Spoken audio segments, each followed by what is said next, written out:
Hello all, my name is Christopher Barkman and I am a postgraduate student at Swinburne University in Melbourne and am here to present my DiGRA paper titled Videogame Time Loops. This paper emerged out of both my PhD research interest in video game narratology as well as an interest in a recent tendency in certain video games to center time loops as part of their premise. I'm also considering turning this into a larger article with more case studies down the line, making this an early draft of a sort. So time loops are far from a new phenomena in video games, nor other media, having a cultural cachet and recognition from films like Groundhog Day, Run Lola Run, Edge of Tomorrow, and many more. However, I argue their implementation in video games is particularly notable in how they narrativize something that is already implicit in the medium, that of repetition and time travel. As Bernard Keogh argues in A Play of Bodies, through character death, save files, checkpoints, action replays, let's play videos, walkthroughs, skippable cutscenes, lag, fluctuating frame rates, and countless other phenomena, time travel is a banal feature of video game play. I have listed these and more instances of banal time travel in video games in a way that hopefully highlights how ubiquitous and typical it tends to be in the medium. Acknowledging time loops within the game world essentially diegetizes elements like repetition, failure, and reloading saves that were already a part of play but simply existed outside the story world. So while time loops in video games are far from abnormal, recent years have seen the release of various titles like 12 Minutes, The Sexy Brutale, Returnal, and even Loop Hero and Undertale to a lesser extent that place time loops as central to their narratives and experiences.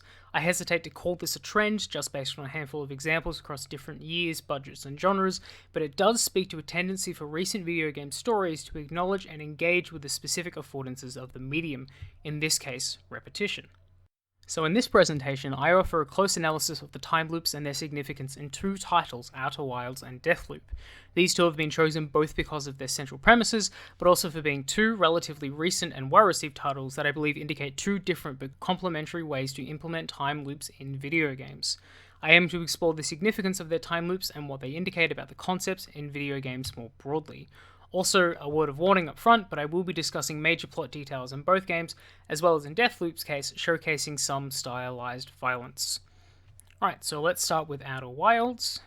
I'm going to be talking about the base game alongside the expansion Echoes of the Eye. I'm also not talking about Outer Worlds for clarification, which it is often mistaken with. The game originally emerged out of game director Alex Beecham's master's thesis before growing into a full-scale commercial release through the support of boutique publisher Annapurna Interactive. It sees the player take control of an unnamed novice astronaut from an alien species called the Harthians in a solar system trapped in a time loop. Venturing forth from your homeworld at the beginning of each loop, the player has 22 minutes in which to explore various nearby planets and uncover the mystery behind the time loop hidden in the remains of an ancient alien species known as the Nomai before the sun goes supernova and the loop resets. So my overall argument for Outer Wilds is that it is a game obsessed with cycles, expanding its central time loop logic both through the way its space is designed and navigated, as well as its narrative. It also does this in its sound design in a really interesting way, but sadly I do not have enough time to talk about that as well. The preoccupation with space especially is seen from the very beginning through the centering of the player as an explorer, both through their in-game role, but also the recurring camping motifs that begin in the main menu and continue throughout the game, even going so far to have toasting marshmallow mechanics. The player ventures out on these expeditions each loop, centered on improving their cognitive map of the surrounding galaxy and its many planets. The overall goal of the game is to map the game's space, and by extension its narrative, by exploring every nook and cranny 1 22-minute segment at a time, before uncovering enough knowledge to stop the time loop from occurring and the sun going supernova. Outer Wilds' space is predominantly prefaced on knowledge. Players who are already experienced or who follow a guide can beat the game in their second loop. What problematizes these spatial expeditions, however, are the ways its space is designed to be similarly cyclical. It being set in a galaxy orbiting a sun, the time loop's cyclical logic is expanded to the space itself in a way that constantly changes it by making certain areas temporally accessible or inaccessible at different times. For instance, the Interloper is an asteroid on an elliptical orbit around the sun covered in ice, with its core only being accessible at a certain moment when it passes close enough to the sun for the ice to melt. Similarly, the Hourglass Twins are two planets that circle one another as well as the Sun, called as such because over the course of the time loop, sand moves between the two planets, filling caves on one while revealing new structures on the other. The player's expeditions not only become about the cycle of the time loop itself, but also about mapping the cyclical nature of the game space. And this looping logic is even extended to the game's narrative as well. The story charts the cyclical rising and falling of various alien civilizations, each building on the exploits of the last in much the same way the player builds on their cognitive map from one loop to the next. Overall, the narrative is about the idea that the sun is going supernova because the galaxy is dying, with 3 subsequent alien species dedicating their research and time to what is called the Eye of the Universe, a place that can presumably save it. Entering the Eye via a Nomai ship, the player witnesses the members of each species coming together to watch not the universe being saved, but instead being reset, which might sound familiar to anyone who just played a time loop video game for the last 15 hours. But then, cut to 14.3 billion years into the future, and hey presto, the cycle of species and camping and even fireplaces continues. Okay, now let's transition to something slightly less grand than the soft reboot of the universe with Deathloop. Deathloop is a first-person shooter developed by Arcane Studios, creators of the Dishonored series and the Prey reboot.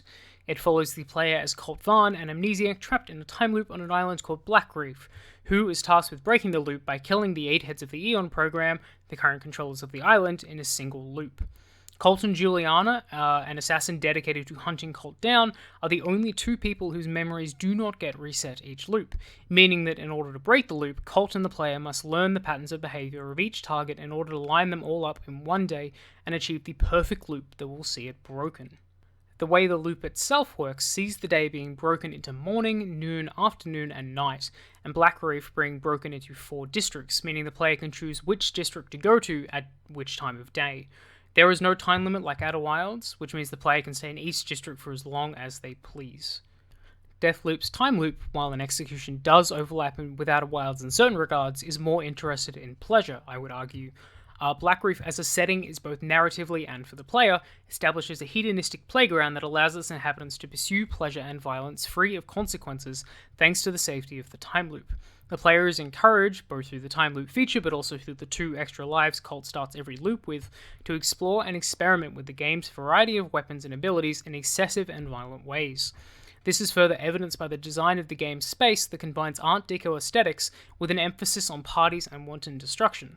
This is also evident when contrasted with the design of Arcane's previous Dishonored games, which via their chaos system created permanent consequences between levels based on the character's actions. No such consequences of any kind exist within the safety of the loop in Deathloop. So in order to beat the game, Deathloop also encourages the player to learn how Blackreef and its inhabitants work, both the character's routines and abilities, as well as how different districts can be navigated and how they change depending on the time of day. In this instance, I think the term operational aesthetic is relevant. This is a term implemented by Jason Mattel in his work on Complex TV and coined from the career of P.T. Barnum, with it referring to taking pleasure in understanding how something works. A good contemporary example of this would be the Rube Goldberg machine, as seen here, which can be considered pleasurable based on the way its individual pieces seamlessly work together. In this way, Deathloop's time loop functions just like a rudimentary Rube Goldberg device, a space and series of jigsaw puzzles that all slot together across the game the more the player repeats. In this way, the operational aesthetic becomes the game's goal and conclusion. The aspirational perfect loop exemplifies the moment in which the player's operational aesthetic finally slots into place, allowing them to take pleasure in their knowledge of the game and finally beat it. Thus, despite the game's goal being to break the loop, the time loop is thus inevitably valorized, both by the player and their exploits, and by Colt himself over the course of the narrative. Throughout the game, the assassin hunting the player, Juliana, constantly tries to convince Colt, and by extension the player, of the hedonistic pleasure afforded by the time loop, that they love it, they love the thrill and the violence and the repetition.